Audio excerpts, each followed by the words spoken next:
BNPB percepat pembangunan Huntara di Aceh dan Sumatera.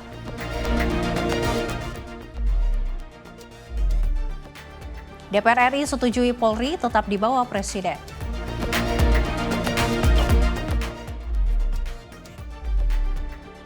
Presiden cabut izin 28 perusahaan yang melanggar aturan. Thomas Ciwandono resmi dipilih jadi Deputi Gubernur BI.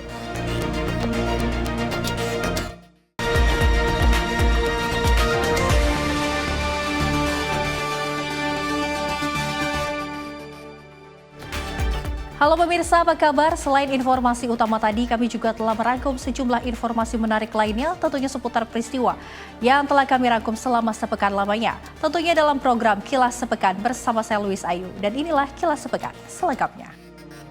Kita awali informasi yang pertama, pemirsa. Kepala Badan Nasional Penanggulangan Bencana, Letjen TNI Suharyanto, menyampaikan sebanyak 16.282 hunian sementara atau Huntara akan dibangun di Aceh, dan 947 di Sumatera Utara, serta 618 di Sumatera Barat. Pembangunan Huntara maupun Huntap terus dipercepat sebagai bagian dari program rehabilitasi dan juga rekonstruksi pasca bencana.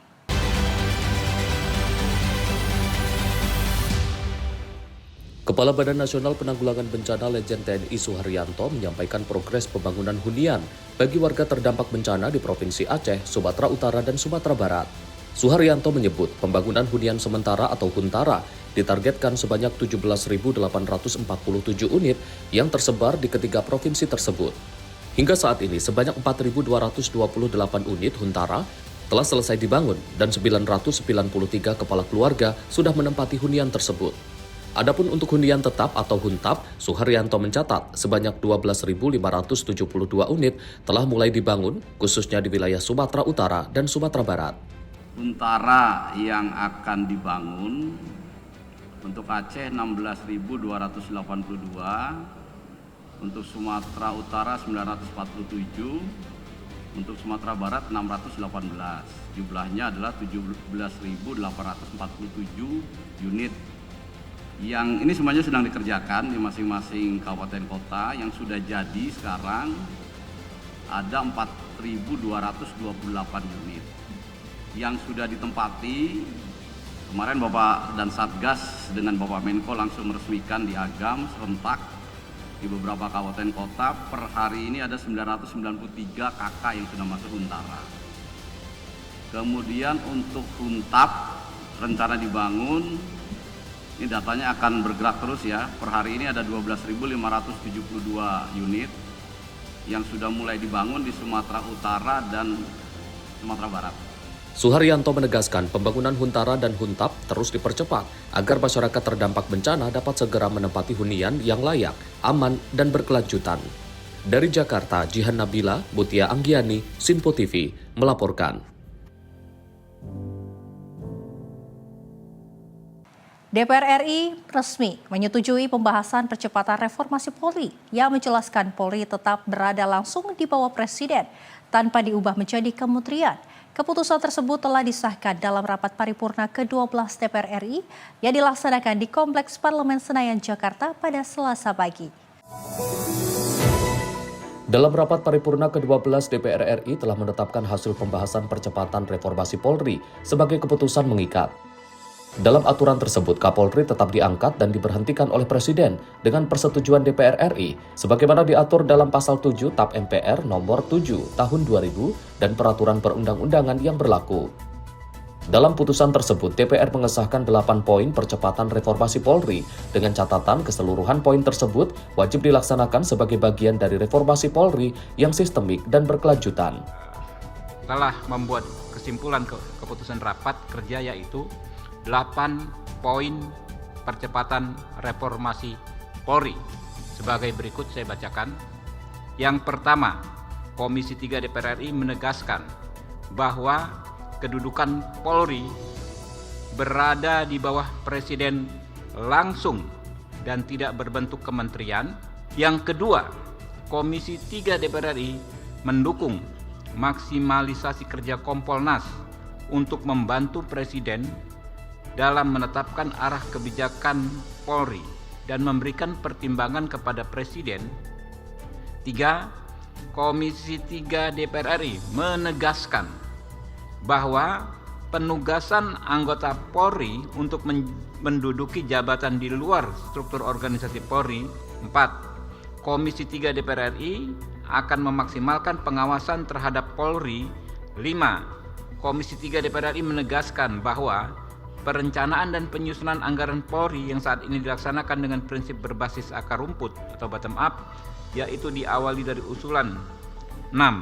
Komisi 3 DPR RI meminta agar dalam melakukan reformasi Polri dititik beratkan pada reformasi kultural, dimulai dengan Sidang Dewan yang kami hormati. Sekarang perkenankan kami menanyakan kepada Sidang Dewan yang terhormat terhadap laporan Komisi 3 DPR RI atas hasil pembahasan percepatan reformasi Polri. Apakah dapat disetujui?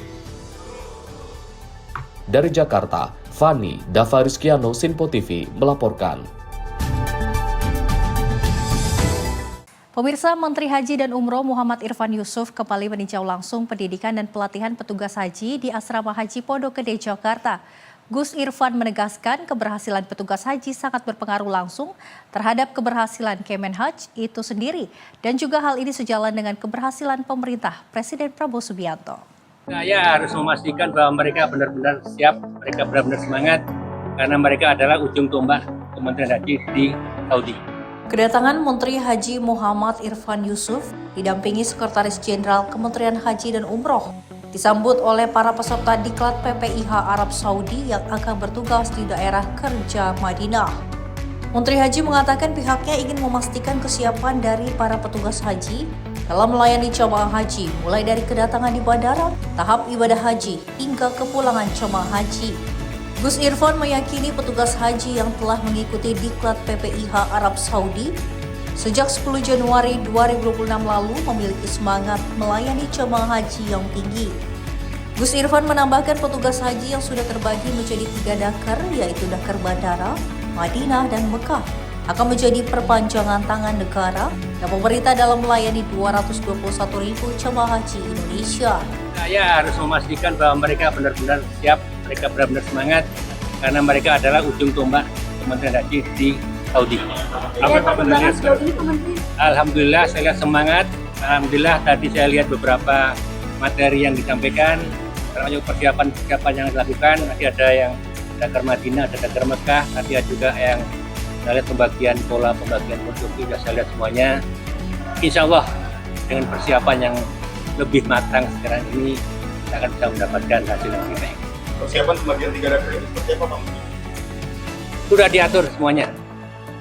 Ada yang dakar Mekah, dakar Madinah, dakar bandara. Insya Allah semua sudah kita atur. Mudah-mudahan persiapan yang cukup lama ini bisa menjadikan hasil yang akan lebih baik. Ini tadi Pak Menteri bilang kan petugas haji ujung tombak. Ya. Apapun ini sukses dari penyelenggaraan haji. Betul. Ada pesan terus dari Pak Presiden? Tadi saya sampaikan bahwa para petugas ini adalah ujung tombak Kementerian Haji. Berhasil atau tidaknya mereka langsung berpengaruh pada berhasil atau tidaknya Kementerian Haji. Berhasil atau tidaknya Kementerian Haji tentu juga berpengaruh kepada berhasil atau suksesnya pemerintahan Pak Prabowo secara umum dan keseluruhan, juga karena Kementerian Haji bagian dari pemerintahan Pak Prabowo. Jadi kita pastikan bahwa semuanya berjalan dengan sebaik-baiknya. Dari Asrama Haji Pondok Gede, Ferdi Setiawan, Sinpo TV melaporkan. Komisi 1 DPR Utut Adianto angkat bicara perihal Indonesia yang bergabung dalam Dewan Perdamaian Gaza besutan Presiden Amerika Serikat Donald Trump. Utut juga menyatakan keikutsertaan Indonesia dalam Dewan Perdamaian Gaza tidak dimaksudkan untuk terlibat dalam pertempuran.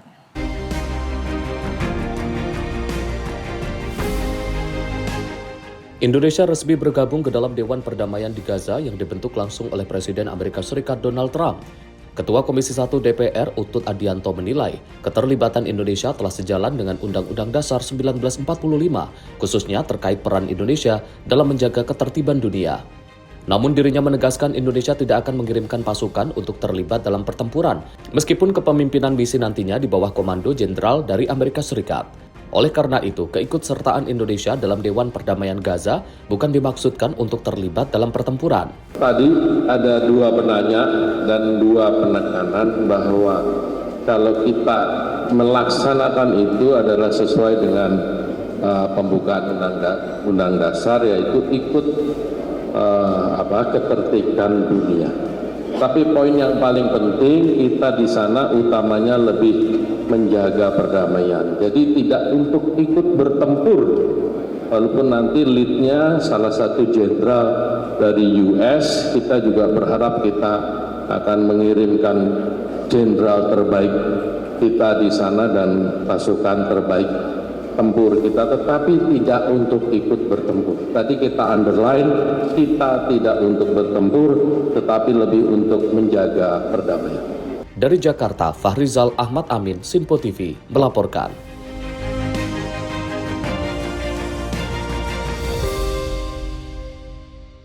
Pemerintah memperluas program cek kesehatan gratis pada 2026 dengan menambah layanan penanganan medis gratis. Program ini bertujuan mendeteksi resiko penyakit sejak dini dan meningkatkan kesehatan masyarakat.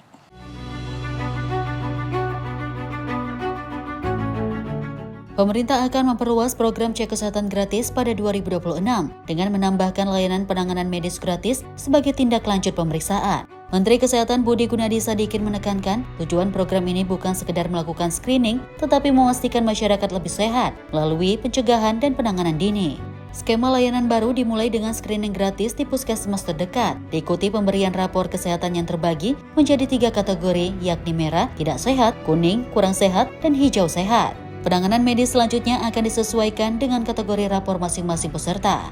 Menkes menjelaskan penanganan medis diberikan gratis selama 5 hari pertama setelah screening. Setelah itu, layanan gratis tetap tersedia bagi peserta BPJS aktif, sementara masyarakat non-BPJS harus membayar. Tahun kedua ini kita mau ada pencegahan dan penanganan. Nah, yang saya ingin sampaikan bukan hanya cek kesehatannya yang gratis, tapi pencegahan dan penanganannya pun gratis. Kita ingin mulai, pilot project udah jalan, untuk memastikan orang yang kita identifikasi kurang sehat, di kita tuh raportnya kuning. Atau orang yang tidak sehat, di kita raportnya merah. Itu harus kita tindak lanjuti, harus kita tata laksana agar kembali menjadi sehat.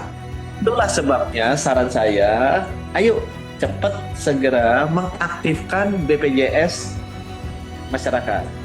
Program CKG yang dimulai tahun lalu menargetkan 136 juta peserta pada 2026 untuk mendeteksi resiko penyakit sejak dini di semua kelompok umur dari bayi hingga lansia. Tim redaksi Simpo TV melaporkan.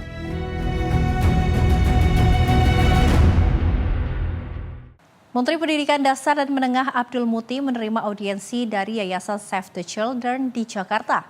Pertemuan ini menjadi langkah awal kerjasama untuk mewujudkan program sekolah yang aman dan nyaman bagi anak-anak.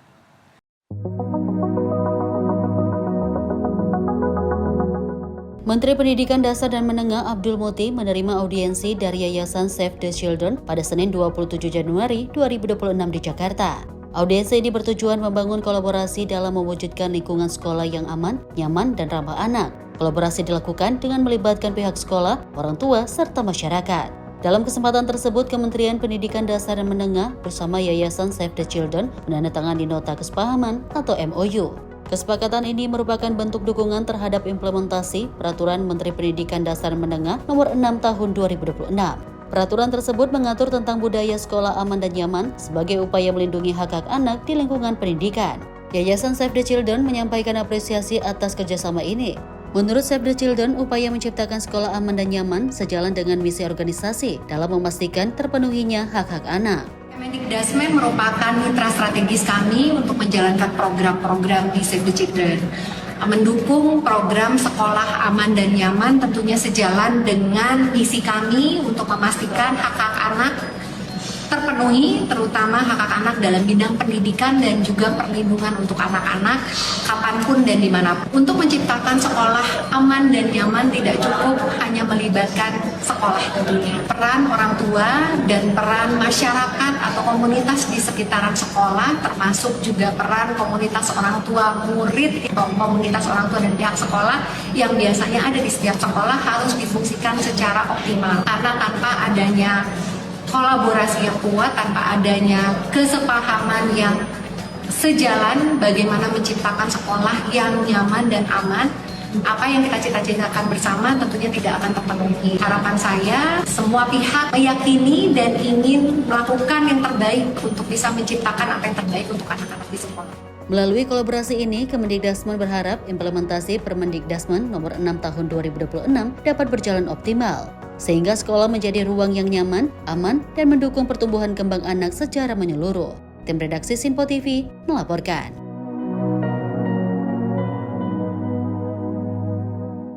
Pemirsa, pemerintah terus mendorong pengembangan transportasi publik berbasis kereta api sebagai upaya menekan emisi karbon dan mengurangi ketergantungan pada kendaraan pribadi. Menteri Koordinator Bidang Infrastruktur dan Pembangunan Kewilayahan Agus Harimurti Yudhoyono menegaskan kereta menjadi primadona transportasi massal di wilayah padat penduduk seperti Jabodetabek. Menteri Koordinator Bidang Infrastruktur dan Pembangunan Kewilayahan Agus Harimurti Yudhoyono menyampaikan, pengembangan transportasi publik menjadi kunci dalam mengurangi emisi karbon nasional. Salah satu moda yang menjadi andalan adalah kereta api, khususnya kereta listrik atau komuter lain yang saat ini digunakan secara masif oleh masyarakat Jabodetabek. Pemerintah juga merencanakan reaktivasi sejumlah jalur rel yang sudah tidak aktif agar jaringan kereta api dapat menjangkau lebih luas wilayah. Seiring dengan itu, pemerintah tengah mematangkan langkah pengembangan kereta cepat. Menko AHY menegaskan, pemerintah akan memastikan operasional kereta cepat Jakarta-Bandung berjalan optimal sebelum melangkah ke proyek kereta cepat Jakarta-Surabaya, termasuk melakukan evaluasi dan restrukturisasi keuangan proyek agar pengembangan ke depan berjalan lebih baik dan berkelanjutan. Terkait kereta cepat, kita ingin memastikan dulu kereta cepat Jakarta-Bandung ini benar-benar bisa berjalan secara optimal, dan beberapa saat yang lalu saya duduk bersama dengan Menteri Keuangan dan sebelumnya juga dengan CEO Danantara, termasuk Menteri Perhubungan dan semua stakeholder yang terkait untuk membahas restrukturisasi keuangan KCJB, karena itu juga akan menentukan langkah berikutnya karena kita ingin mengembangkan kereta cepat Jakarta-Surabaya. Ini sebuah proyek yang besar karena ini akan melintasi banyak provinsi dan juga kabupaten kota. Kita pastikan rutenya, lahan dan lain sebagainya juga harus dihadirkan secara baik dan tidak ada masalah di kemudian hari. Dan tentunya kita juga belajar dari pengalaman terdahulu, mana yang bisa menjadi best practice, tapi juga mana yang tidak harus diulangi kembali agar segala sesuatunya berjalan lebih baik. Pemerintah menegaskan, penguatan transportasi berbasis kereta api menjadi bagian dari strategi nasional dekarbonasi, sekaligus upaya menciptakan sistem transportasi yang efisien, ramah lingkungan, dan berkelanjutan demi mendukung pertumbuhan ekonomi nasional dan kualitas hidup masyarakat. Dari Jakarta, Dio Malau, Sinpo TV melaporkan. Pemirsa, Kepala Basarnas, Marsikal Madya TNI Muhammad Syafi'i mengungkapkan ada 35 rumah hilang akibat longsor di Dusun Pasir Kuning, Kecamatan Cisarua, Bandung Barat, Jawa Barat. Dan selain itu sebanyak 27 korban meninggal dunia telah berhasil diidentifikasi dan diserahkan kepada pihak keluarga. Sebanyak 35 rumah tersapu usai dilanda longsor di Kampung Pasir Kuning, Kecamatan Cisarua, Kabupaten Bandung Barat, Jawa Barat. Hal tersebut disampaikan oleh Kepala Basarnas, Marsikal Madya TNI Muhammad Syafi'i, usai menghadiri rapat kerja bersama Komisi 5 DPR di Kompleks Parlemen Senayan, Jakarta. Syafi'i menyebut, pihaknya juga telah berhasil menemukan 47 body pack dalam pelaksanaan evakuasi bencana longsor. Dari jumlah itu, 27 korban meninggal dunia telah dievakuasi dan diserahkan kepada pihak keluarga. Saya sampaikan kepada rekan-rekan media bahwa pelaksanaan operasi SAR hari keempat bencana longsor yang terjadi di Kampung Pasir Kuning, Desa Pasir, Kecamatan Cisarua, Kabupaten Bandung Barat. Saya sampaikan per hari ini jam 17.30 bahwa body pack yang kita temukan dari tim SAR gabungan jumlah ada 47 body pack dan ini sudah kita serah terimakan. Kemudian update dari hasil konsolidasi kepada pemerintah daerah bahwa waktu hari pertama pemerintah daerah memberikan informasi kepada Badan SAR Nasional bahwa jumlah masyarakat yang terdampak adalah 34 kepala keluarga dan 133 warga yang terdampak.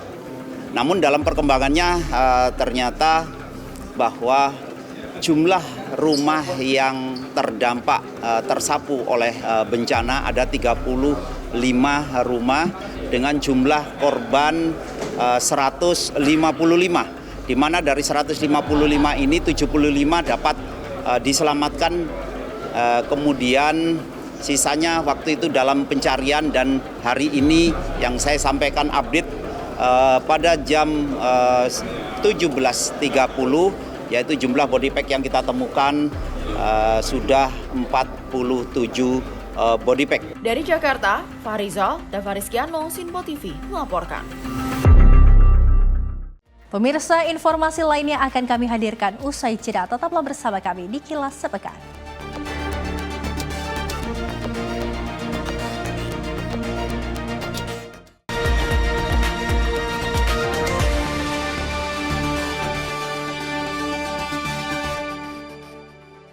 Apa saja peristiwa terhangatnya akan menemani Anda di waktu istirahat siang?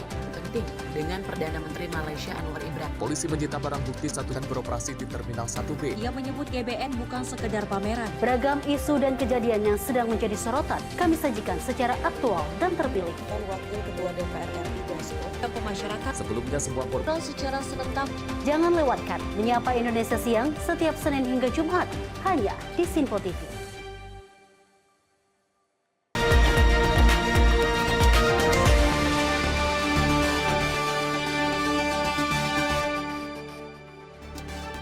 Terima kasih pemirsa, Anda kembali menyaksikan Kilas Sepekan. Informasi kami lanjutkan.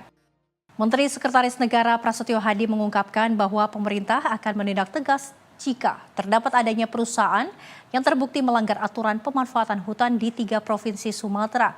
Prasetyo menyebut pemerintah akan terus melakukan pengecekan di beberapa lokasi jika terdapat perusahaan yang melanggar aturan.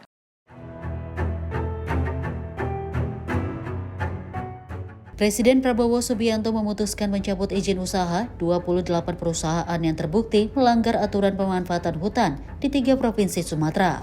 Hal ini sebagai langkah konkret pemerintah dikarenakan perusahaan-perusahaan tersebut turut menjadi penyebab banjir di Sumatera. Namun Menteri Sekretaris Negara Prasetyo Hadi belum bisa memastikan perihal jika adanya penambahan jumlah pencabutan izin perusahaan. Nantinya jika terdapat perusahaan yang melanggar aturan pemanfaatan hutan, pemerintah akan menindak secara tegas. Mas terkait yang 28 perusahaan izinnya yang dicabut itu kira-kira bakal bertambah lagi atau gimana Mas? Daftar perusahaannya ini? Kalau pertanyaan bertambah lagi atau tidak tergantung temuan di lapangan ya. Ini kan mengalami proses penegakan hukum. Kalau memang ditemukan ada pelanggaran hukum apapun bentuknya ya kita sikap tegas. Mas, ini kan dari Kementerian Lingkungan Hidup itu kan ada 6 perusahaan dari 28 itu yang digugat secara perdata. Kalau dari negara sendiri akan gugat juga nggak di 28 ini, beberapanya mungkin gitu? Nanti kita pelajari ya. Jadi kebetulan siang ini memang mau ada rapat. Berarti Kementerian tindak lanjut dari pengumuman proses pencabutan 28 perusahaan di 3 provinsi di Sumatera. Dari Jakarta, Farizal Ahmad Amin, Sinpo TV melaporkan. Kementerian Pekerjaan Umum melalui Balai Besar Wilayah Sungai Pamali Juwana aktif terlibat dalam penanganan banjir bandang yang melanda Kabupaten Pemalang, Jawa Tengah. Menteri Pekerjaan Umum Dodi Hanggodo menegaskan komitmen Kementerian PU untuk selalu hadir dalam penanganan bencana di berbagai daerah. Banjir bandang terjadi sekitar pukul 8 malam setelah hujan dengan intensitas tinggi mengguyur wilayah Pemalang bagian barat sejak siang hari. Curah hujan yang tinggi menyebabkan debit sungai Comal meningkat signifikan hingga mencapai lebih dari 329.000 liter per detik atau berstatus siaga berdasarkan pantauan di Bendung Sokawati. Menanggapi kondisi tersebut, Menteri Pekerjaan Umum Dodi Hanggodo menegaskan komitmen Kementerian PU untuk selalu hadir dalam penanganan bencana di berbagai daerah. BBWS Pemali Juwana terus melakukan pemantauan intensif terhadap kondisi Sungai Comal sekaligus melakukan pendataan awal dampak bencana. Personil serta peralatan juga telah disiagakan untuk mendukung langkah-langkah penanganan darurat di lapangan. Berdasarkan data sementara, banjir bandang mengakibatkan terputusnya jembatan baru di Desa Nyalembeng yang menghubungkan Jalan Karangsari Pulau Sari serta jembatan penghubung Dusun Silegok Sipendil. Selain itu, sejumlah rumah warga di Desa Gunung Sari dan Jurang Mangu, Kecamatan Pulau Sari mengalami kerusakan. Dalam penanganan, Kementerian PU terus berkoordinasi dengan BPBD Kabupaten Pemalang, Dinas Pekerjaan Umum setempat, BPSDA Pemali Comal, serta pemerintah desa. Saat ini kondisi banjir dilaporkan berangsur surut seiring menurunnya debit Sungai Comal. Namun Kementerian PU memastikan pemantauan tetap dilakukan secara berkala untuk mengantisipasi potensi banjir susulan, terutama jika terjadi hujan dengan intensitas tinggi kembali. Tim redaksi Simpo TV melaporkan. Pemirsa, sebanyak 18 kantor imigrasi baru di tanah air resmi hadir untuk menunjang pelayanan bagi masyarakat. Peresmian ini dilaksanakan dalam memperingati Hari Bakti Imigrasi ke-76. Menteri Imigrasi dan Pemasyarakatan Agus Adrianto meresmikan total 18 kantor imigrasi baru guna menunjang pelayanan imigrasi yang prima serta tidak lagi menjadi suatu hal yang jauh dan sulit dijangkau masyarakat. Agus menjelaskan ke-18 kantor baru ini berada di 6 wilayah yaitu Sumatera, Jawa, Kalimantan, Bali, Sulawesi hingga Nusa Tenggara Barat. Diketahui kehadiran kantor imigrasi sebagai bentuk fasilitator dengan layanan profesional dan transparan. Hal ini disampaikan Agus usai menghadiri gelaran Hari Bakti Imigrasi ke-76 di Politeknik Imigrasi Tangerang pada Senin pagi. Selain peresmian kantor imigrasi baru, inovasi layanan juga dikerahkan seperti layanan imigrasi digital, paspor elektronik, hingga penambahan sistem pengecekan otomatis di bandara. Ya, tentunya dengan penambahan kantor imigrasi 18 ini adalah upaya kita untuk lebih mendekatkan diri kepada masyarakat karena selama ini kan satu kantor wilayah ini kan satu kantor pelayanan ini bisa melayani beberapa kabupaten. Dengan penambahan ini tentunya akan lebih mendekatkan kita pelayanan kepada masyarakat. Agus berharap nantinya akan ada penambahan kantor imigrasi di seluruh kabupaten untuk memudahkan masyarakat yang hendak bermobilitas.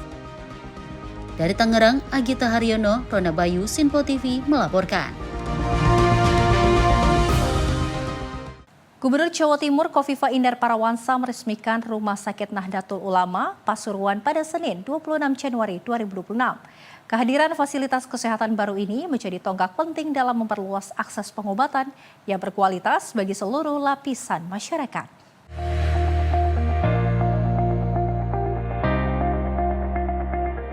Gubernur Jawa Timur Kofifa Indar Parawansa meresmikan Rumah Sakit Nahdlatul Ulama Pasuruan yang berlokasi di Desa Seladi, Kecamatan Kejayan, Kabupaten Pasuruan pada Senin 26 Januari 2026.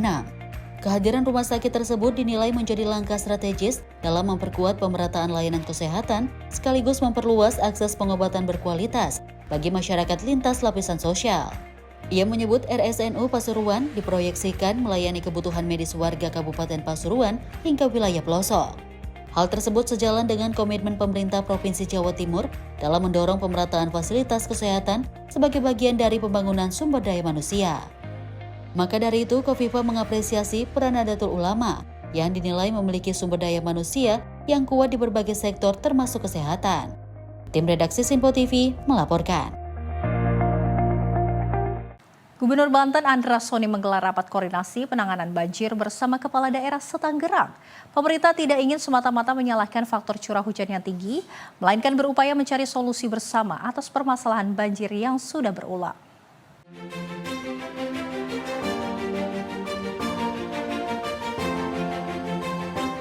Gubernur Banten Andras Soni bersama kepala daerah di wilayah Tangerang Raya menggelar rapat koordinasi penanganan banjir yang melanda sejumlah wilayah dalam beberapa hari terakhir. Rakor itu berlangsung di kantor Gubernur XBLKI, Jalan Kencana 1 Jelupang, Kecamatan Serpong Utara, Kota Tangerang Selatan pada Senin 26 Januari 2026. Gubernur Banten Andras Soni menyampaikan rapat koordinasi yang dihadiri Kepala Daerah Setangerang Raya, DPRD Provinsi dan Kabupaten Kota, Kepala Kantor Wilayah, serta Kantor Pertanahan, serta perwakilan Balai C2 dan C3 ini difokuskan pada evaluasi dan langkah konkret pasca banjir agar kejadian serupa dapat diminimalisasi di masa mendatang. Hari ini kami melakukan rapat koordinasi terkait dengan evaluasi mengenai banjir yang melanda Provinsi Banten, khususnya Tangerang Raya beberapa hari ini. Dan dalam pembahasan kita mencoba mengkoordinasikan upaya-upaya yang akan kita lakukan pasca banjir ini, agar di tahun-tahun ke depan permasalahan banjir ini bisa kita mitigasi. Kita tidak menyalahkan posisi air atau debit hujan yang luar biasa tinggi daripada biasanya, tapi kita justru berusaha bersama-sama mencari solusi apa yang harus dilakukan oleh kita semua. Alhamdulillah kami bersepakat nanti dengan balai, kemudian juga dengan Bupati Wali Kota dan Provinsi akan mengerjakan hal-hal yang langsung berdampak terkait dengan permasalahan banjir. Salah satunya adalah normalisasi. Menurutnya pemerintah tidak ingin semata-mata menyalahkan faktor curah hujan yang tinggi, melainkan berupaya mencari solusi bersama atas permasalahan banjir yang sudah berulang. Salah satu langkah yang disepakati dalam rapat tersebut adalah normalisasi sungai, terutama di wilayah yang mengalami penyempitan akibat sedimentasi maupun bangunan yang berdiri tidak semestinya di bantaran sungai. Selain itu, ia juga menyampaikan pihaknya mendapati banyaknya bangunan liar yang berdiri di sekitar sungai. Ia menegaskan bahwa meskipun suatu bangunan memiliki hak atas tanah, tetap ada kewajiban dan larangan yang harus dipatuhi sesuai aturan yang berlaku.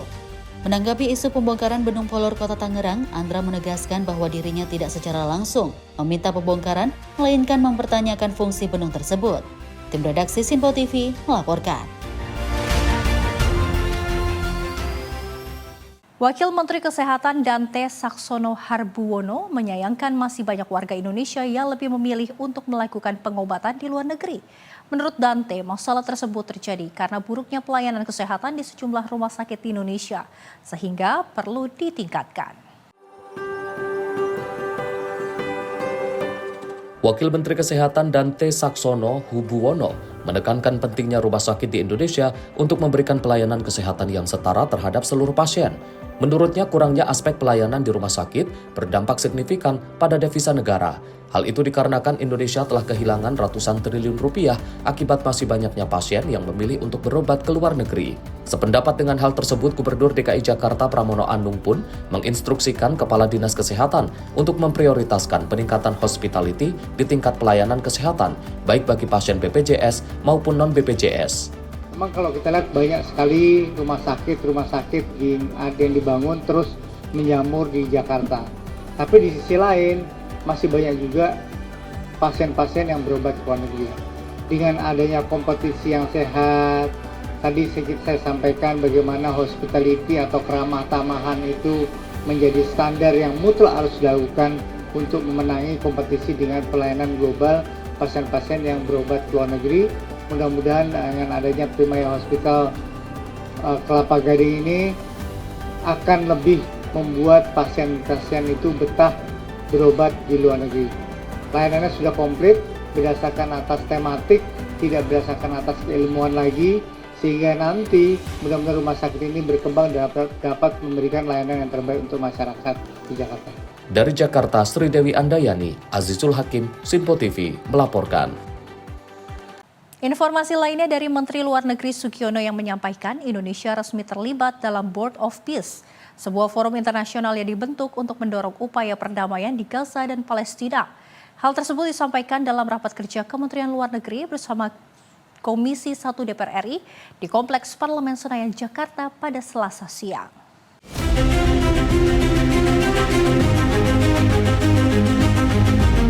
Dalam rapat kerja Menteri Luar Negeri bersama Komisi 1 DPR RI, Sugiono menjelaskan keterlibatan Indonesia dalam Board of Peace yang merupakan bagian dari upaya dalam mendorong perdamaian di Gaza dan Palestina. Forum tersebut dibentuk atas inisiatif negara-negara yang tergabung dalam Group of New York dengan tujuan melibatkan Amerika Serikat dalam proses penyelesaian konflik. Sugiono menegaskan meski Palestina tidak menjadi anggota Board of Peace, tujuan utama forum ini tetap untuk menciptakan perdamaian dan mendukung proses rekonstruksi Gaza. Ia juga memastikan arah kebijakan luar negeri tetap konsisten mendukung solusi dua negara serta kemerdekaan dan kedaulatan Palestina. Dari awal Board of Peace itu didirikan atas permintaan negara-negara yang tergabung di dalam Group of New York untuk melibatkan Amerika. Dan ini merupakan satu langkah yang konkret yang menurut kita real untuk bisa dilakukan. Posisi Indonesia dan negara-negara lain adalah untuk memastikan bahwa Board of Peace ini tetap berjalan pada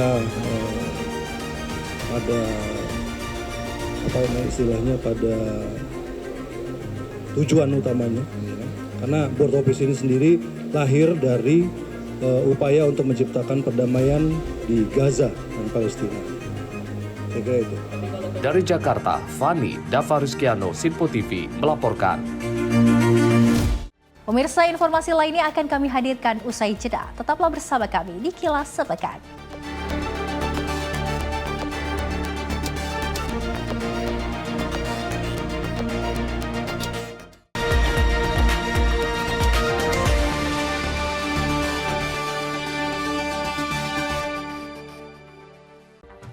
Rangkaian peristiwa penting kami hadirkan untuk menemani sore hari Anda.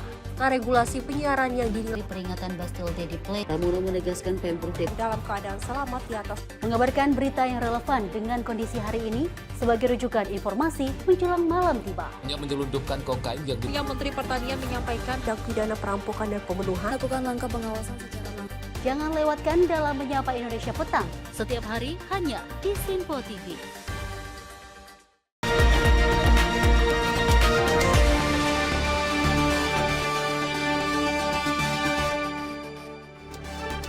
Terima kasih pemirsa, Anda kembali menyaksikan Kilas Sepekan. Informasi kami lanjutkan.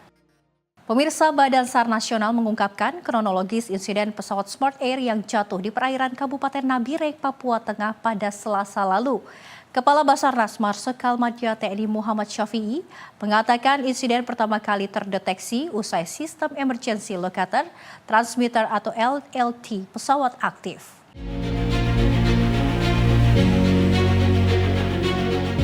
Sebuah pesawat Smart Air tipe Caravan dengan nomor registrasi PKSNS jatuh di kawasan perairan Kabupaten Nabire, Papua Tengah. Merespon hal ini, Kepala Basarnas Marsikal Madya TNI Muhammad Syafi'i mengatakan pesawat tersebut berangkat dari Nabire untuk menjalankan misi penerbangan. Namun di tengah perjalanan pilot mendeteksi kondisi yang tak normal sehingga memutuskan untuk kembali ke bandara. Kendati demikian, dalam proses kembali ke bandara, pesawat mengalami penurunan daya mesin dan akhirnya kehilangan tenaga sehingga memaksa pilot melakukan pendaratan darurat di perairan. Atas insiden tersebut, seluruh penumpang dan kru pesawat dipastikan dalam kondisi selamat. Pesawat Nabire, saya ingin sampaikan bahwa betul kira-kira jam 12, jam berapa? Kira-kira jam 12 lah. Jadi ada distress yang diaktifkan dari salah satu pesawat ILT dan ini dimonitor oleh LGUT kita yang ada di Badan SAR Nasional, dan dari situ Basarnas Command Center membroadcast adanya kejadian itu.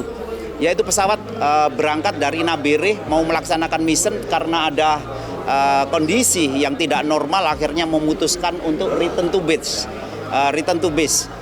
Dan selama proses perjalanan kembali ke aerodrome ternyata terjadi semacam ada power yang drop, jadi lost power, sehingga pesawat harus melaksanakan ditching di danau sebelum atau di air sebelum sampai di bandara. Dan alhamdulillah seluruh korban bisa terselamatkan. Ada 13 penumpang, 13 orang kru dan penumpang. Dan kalau soal kenapa kejadian ini tentunya nanti pasti akan menjadi istilahnya kegiatan dari KNKT untuk mencari tahu.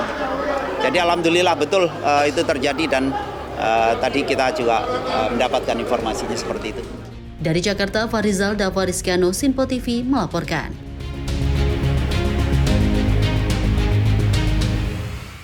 Jembatan Bailey yang menghubungkan Desa Basilam, Bukit Lembasa, dan Desa Banjaran Raya, Kabupaten Langkat, Sumatera Utara kini rampung dibangun oleh TNI Angkatan Darat.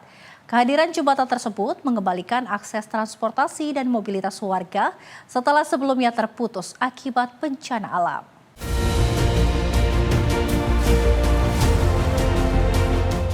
TNI Angkatan Darat merampungkan pembangunan jembatan Bailey yang menghubungkan Desa Basilam, Bukit Lembasa, Kecamatan Wampu, dengan Desa Banjaran Raya, Kecamatan Padang Tualang, Kabupaten Langkat. Jembatan Rangga Baja Portable tipe Balai 21 memiliki panjang 30 meter dan lebar 3,65 meter, serta dapat dilalui kendaraan roda 2 dan roda 4. Sempat terputus akibat bencana alam, akses penghubung antar desa kini kembali normal, sehingga aktivitas sosial dan perekonomian masyarakat dapat berjalan lancar. Pangdam 1 Bukit Barisan Maijen TNI Hendi Antariksa menyampaikan pembangunan jembatan Bailey merupakan bentuk komitmen TNI Angkatan Darat dalam membantu percepatan pemulihan wilayah terdampak bencana. Menurutnya, pemulihan akses transportasi menjadi prioritas agar aktivitas masyarakat dapat kembali berjalan aman dan lancar. Mudah-mudahan jembatan ini bisa bermanfaat buat masyarakat di Basilam. Anak-anak bisa kembali bersekolah melalui jalan ini. Kemudian juga roda perekonomian tentunya akan kembali normal ya Bu ya. Jembatan ini panjangnya kira-kira 30 meter dengan lebar 3 meter setengah atau 3 meter nih? Ya. Mudah-mudahan bisa meringankan beban masyarakat, bisa membantu masyarakat segera keluar dari kesulitan yang selama ini mereka hadapi karena bencana alam di bulan November 2025 ini. Ya, kita TNI AD atas nama pemerintah yang melaksanakan kegiatan pembangunan jembatan ini dari Kodam 1 Bukit Barisan. Ya, kita hadir di sini untuk memberikan rasa nyaman bagi masyarakat yang tertimpa bencana kemarin, sehingga segera keluar dari permasalahan-permasalahan yang selama ini mengganggu aktivitas di sekitar sini. Jihan Nabila, Sinpo TV melaporkan.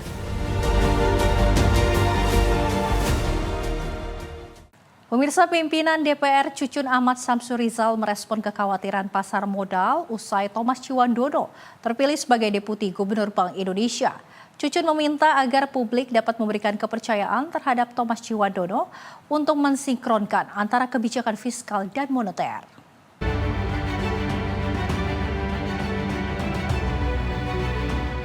Pimpinan DPR meminta kepada seluruh masyarakat untuk dapat memberikan kepercayaan terlebih dahulu terhadap Thomas Ciwandono sebagai Deputi Gubernur Bank Indonesia. Hal ini disampaikan langsung oleh Wakil Ketua DPR Cucun Ahmad Samsurizal saat menjawab kekhawatiran pasar bereaksi negatif terkait penetapan Thomas Ciwandono. Dirinya menilai dengan rekam jejak Thomas di dunia ekonomi dapat menjadi perekat antara fiskal dan moneter di tengah ketidakpastian global. Jadi selalu dikait-kaitkan kalau ada sedikit goncangan atau apapun tanggapan pasar dengan hal-hal kebijakan yang diambil. Kita berikan kepercayaan bahwa pemerintah ingin melihat bagaimana antara fiskal dan moneter ini betul-betul solid. Jadi sosok tadi Deputi Gubernur BI yang baru sudah dikukuhkan ini akan menjadi perekat nanti, akan menjadi mediator, katalisator solidnya antara fiskal dan moneter. Itu diperlukan dalam sebuah negara ketika menghadapi misalkan shock absorber ketika ada goncangan. Insya Allah berikan dulu kepercayaan untuk bekerja Deputi Gubernur yang baru ini menjalankan fungsi moneternya. Dari Jakarta, Farizal Dava Rizkyano, Sinpo TV melaporkan.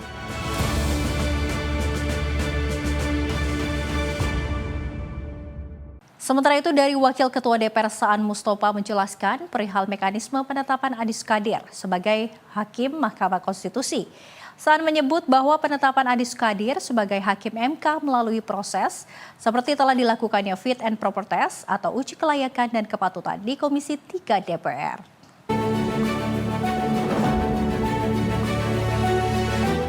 Adis Kadir secara resmi telah ditetapkan sebagai Hakim Mahkamah Konstitusi untuk menggantikan Arief Hidayat. Penetapan tersebut dilakukan saat sidang paripurna DPR yang berlangsung di Kompleks Parlemen Senayan, Jakarta. Wakil Ketua DPR, Saan Mustafa, mengatakan penetapan Adis Kadir ini telah melalui fit and proper test oleh Komisi 3 DPR. Oleh karena itu dirinya menyebut Adis Kadir sudah menjalani sesuai mekanisme dan ketentuan yang berlaku. Ya, makasih. Yang pertama terkait dengan pencalonan Pak Adis ya menjadi Hakim Konstitusi, itu memang sudah berproses di Komisi 3 ya. Sudah berproses di Komisi 3 dan mekanisme terkait dengan pencalonan di Komisi 3 juga sudah berjalan, dilakukan fit and proper test dan juga memang sudah ditetapkan. Jadi memang sudah menjalani semua mekanisme yang sesuai dengan ketentuan yang berlaku. Dari Jakarta, Fahrizal Ahmad Amin, Simpo TV melaporkan.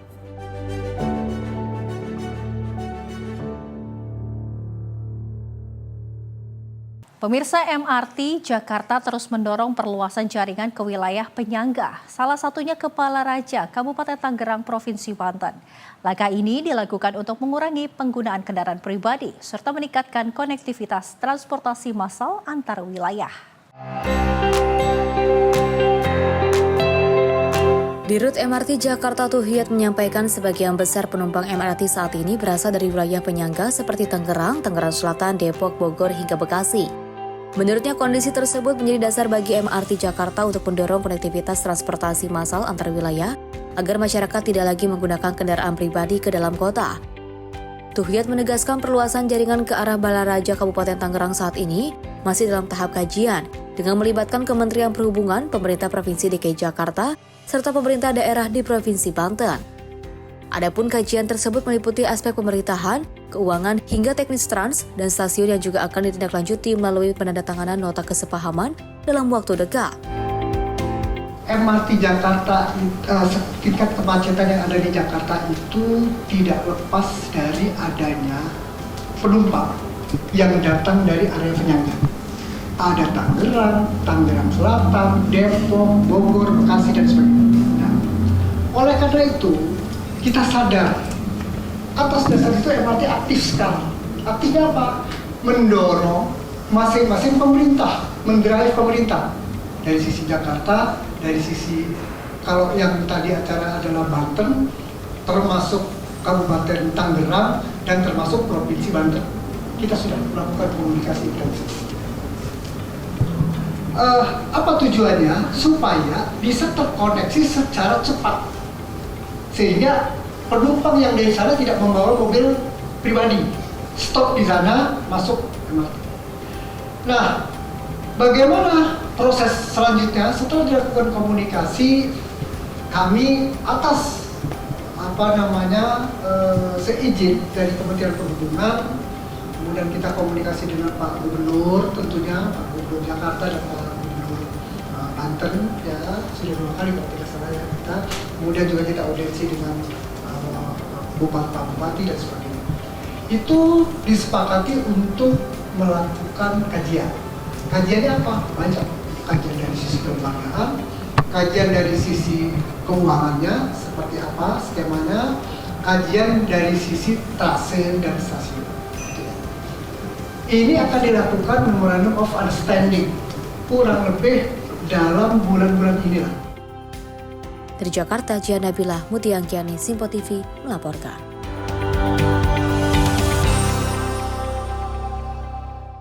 Wakil Ketua Umum Partai Nasdem, Saan Mustafa, angkat bicara perihal 3 kader partainya yang memilih keluar dan bergabung ke dalam Partai Solidaritas Indonesia. Saan menyebut pihaknya menghormati keputusan perpindahan sejumlah kader Partai Nasdem.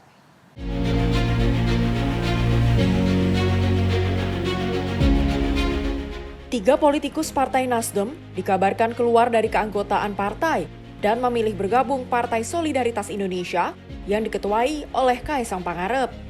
Ketiga politikus tersebut ialah Ahmad Ali, Bestari Barus, serta Rusdi Masema Pasesu yang keluar dari Partai Besutan Surya Paloh. Wakil Ketua Umum Partai Nasdem, Saan Mustafa, mengungkapkan pihaknya menghormati setiap keputusan kader partai. Saan menyebut, Nasdem selama ini telah banyak memberikan rasa nyaman kepada kader Namun jika kader memilih sikap berbeda, partai tidak akan menahan. Oleh karena itu, Nasdem menghargai setiap keputusan kader jika ingin keluar ataupun bergabung ke dalam partai lain. Ya, itu kan hak dan pilihan masing-masing. Dan tentu kita menghormati pilihan politik masing-masing. Salah satunya kan misalnya ini karena ya ada faktor Ahmad Ali. Kemudian juga mereka belum pernah mendapatkan jabatan kan setelah 3 kali kongres misalnya. Bang Bestari baru ya, yang Ali pernah jadi wakil ketua umum, ketua fraksi. Jadi semua nggak ada partai, nggak ada masalah dengan yang bersangkutan.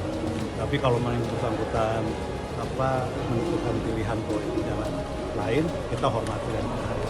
Kalau pandangan berarti terus Dimasnya udah bukan di Nasdem dan udah pindah ke PSB. Ya ketua, saya belum tahu itunya. Tapi yang jelas ketua DPW udah kita ganti. Tetap kita kan ini Nasdem tetap memberikan kenyamanan gitu ya bagi seluruh kader. Tapi kalau memang mereka punya pilihan lain dengan berbagai alasan, tentu kita juga nggak bisa menahan, tapi kita tetap menghargai. Dari Jakarta, Farizal Ahmad Amin, Sinpo TV melaporkan. Kabur saat dirazia petugas imigrasi kelas 1 non-TPI Jakarta Pusat, 5 warga negara asing asal Nigeria nekat bersembunyi di area toren penampungan air apartemen di kawasan Kemayoran, Jakarta Pusat. Para pelaku diamankan lantaran diduga komplotan menipu internasional secara daring atau lewat love scamming dan expedition scamming.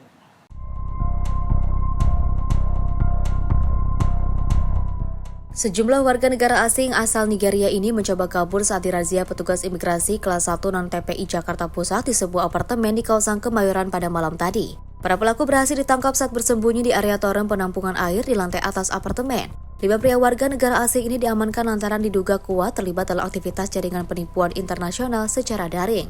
Dari hasil pemeriksaan, petugas kelimanya berinisial CA, JCA, CFN, CCO, dan juga CO merupakan komplotan pelaku love scamming dan juga expedition scamming. Modus penipuan love scamming dilakukan melalui aplikasi Facebook di mana para korbannya adalah para wanita kaya dari berbagai negara seperti Sri Lanka, Jamaika, India, dan juga Amerika Serikat. Sementara untuk penipuan expedition scamming, para pelaku meretas aplikasi jasa ekspedisi dan menghubungi pemesan barang antar negara dengan alasan harus membayar biaya tambahan untuk melancarkan pengiriman barang pesanan. Selain melakukan aksi penipuan daring, para pelaku juga melakukan pelanggaran keimigrasian. Pada kesempatan ini, kantor imigrasi kelas 1 non-TPI Jakarta Pusat kembali mengamankan 5 orang warga negara Nigeria yang diduga melakukan scamming. Jadi modus operandinya itu bukan warga negara kita. Informasi korbannya itu warga negara Afrika. Warga negara Guatemala, Zimbabwe, atau negara-negara Afrika lah. Iya, semua negara Afrika. Jadi modusnya itu dia memberikan menghack platform mengenai kredit card ya. Kredit card. Jadi tadi ditemukan itu ada 43 kredit card. Ya, berarti ini ada love scamming juga. Ini kita masih melakukan pendalaman. Jadi ini masih bergulir pendalaman sebenarnya apa, karena ada satu laptop yang belum dilihat isi apa di dalamnya. Ini masih dilakukan pendalaman oleh teman-teman di kantor imigrasi kelas 1 non-TPI Jakarta Pusat. Sebenarnya ini partai-partai biasa kok, tidak barang-barang mewah. Jadi contohnya seperti penjualan baju-baju konveksi. Nah, jadi yang dikirim ke negara tujuan di Afrika, jadi minta biaya lebih. Jadi untuk pengirimannya alasannya berbagai macam, contohnya ini kurang untuk biaya pajak, biaya cukai dan lain sebagainya. Pelaku ini melakukan WA, WhatsApp kepada pembeli-pembeli di sana dengan iming-iming keuntungan yang besar. Jadi tergiur lah. Jadi korban-korban ini tergiur dengan janji-janji dan ya mungkin janji-janji itu aja. Jadi nanti mungkin ini kan masih belum ada pendalaman. Jadi nanti dari sementara itu aja bisa saya sampaikan. Dari salah satu unit apartemen yang jadikan markas para pelaku, petugas mengamankan sejumlah barang bukti berupa puluhan telepon genggam, belasan lembar kartu kredit dan juga ATM, komputer jinjing, dan sejumlah uang tunai. Selain akan dideportasi ke negara asal, kelima pelaku juga dicekal untuk kembali masuk ke Indonesia. Dari Jakarta Pusat, Riswanto Ahmad melaporkan.